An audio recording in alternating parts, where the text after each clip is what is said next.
Y'all, these are the cutest idea if you're having a pool party. It comes in a pack of 72.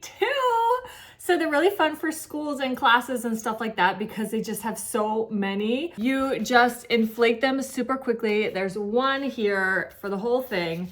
The bottom is just the thin kind of whatever that is, PVC perhaps. So your can of whatever you want to put goes in here. Regular 12-ounce cans fit in there perfectly, nice and snug.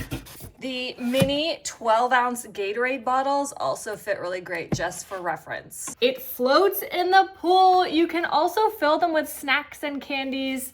I don't recommend a tea light because, you know, this could get hot and melt, but you could do the battery operated tea lights. That would be perfect for a nighttime vibe. Even if nobody's swimming, you can put one in each of these and just have them floating around the pool.